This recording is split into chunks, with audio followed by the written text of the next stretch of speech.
නෙදර්ලන්තයේ උතුරුවෙල්ල ආශ්‍රිතව දිනකට දෙවරක් ජලය සම්පූර්ණයෙන්ම සිඳී යන මුහුදු කලාපයක් තිබෙන බව ඔබ දැනගෙන සිටියාද? දවසකට දෙපාරක් මෙම කලාපයේ ජලය බිඳක් හෝ ඉතිරි නොවන ආකාරයට ජලය ක්‍රමයෙන් වෙරළෙන් ඈතට කිලෝමීටර් 15ක් පමණ දුරක් ගමන් කරනවා. ඉන්පසු එම ප්‍රදේශය දිස්වන්නේ කාන්තාර සහිත හිස් බිමක් ආකාරයටයි. මෙසේ අසාමාන්‍ය විදියට ජලය සිඳී යන අවස්ථාවල මුහුදේ සිටින මසුන් පවා මුහුදෙන් ඈතට ගමන් කරනවා. මේ වෙරළ ආශ්‍රිතව ගමන් කරන යාත්‍රා මොහොතකින් ජලය නොමැතිව මුහුදේ වැලි මතයි නතර වෙන්නේ. සමහර වෙලාවලදී මෙම ක්‍රියාවලිය වේගයෙන් සිදුවන අතර එහිදී මුහුදේ සිටින මසුන් පවා වෙරළේ සිටින ආකාරය දැකගත හැකි වෙනවා. වඩෙන් මුහුද ලෙස හඳුන්වන මෙම කලාපය තුළ මුහුදු ජීවීන් දසදහසක් පමණ වෙරළ ආශ්‍රිතව ජීවත් වන අතර මෙම විශ්මිත සංසිද්ධිය නිසා අවදානමක් ඇතිවන්නේ මෙම ප්‍රදේශයේ ඇති කොරල් පරවලට පමණයි. මේ විදියට මුහුදේ කිලෝමීටර් 15ක ප්‍රදේශයක් තුළ ජලය සිඳී යෑම මෙම කලාපය තුළ ඇතිවන ප්‍රබල වඩදිය බාදිය තත්වයක ප්‍රතිඵලයක් ලෙසයි සැලකෙන්නේ.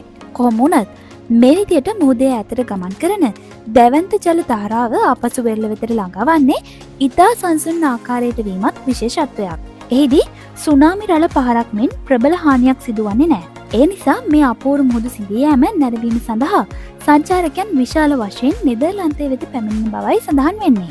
මෙහි පැමිණෙන සංචාරකයන් දිය සිඳී යන මුහුදේ ක්‍රමයෙන් ඈතට ඇවිද යන අතර යලිත් ජලය පැමිණෙන තෙක් ඔවුන් මුහුදේ පැය ගණනාවක් රැඳී සිටිනවා.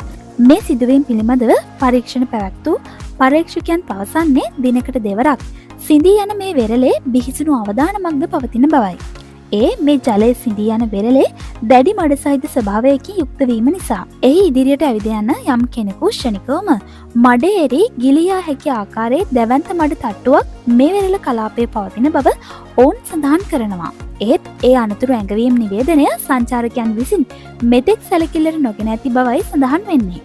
ඒ මොහොතකින් කාන්තාරයක් වී පැය කීපයකින් ජලයෙන් පිරී යන මේ අපූර්ව මුහුදේ ඇවිද යාමට සංචාරකයන් දක්වන ඇල්ම හේතුවෙන්. ඒ නිසා අදටත් මේ අපූර්ව වෙරළ සංචාරක ආකර්ෂණයේ දිනු ස්ථානයක් බවට පත්ව තිබෙනවා. ඉතින් මේ දිනකට දෙවරක් සිඳී යන අපූර්ව මුහුද ගැන ඔයාලා මොනවද හිතන්නේ?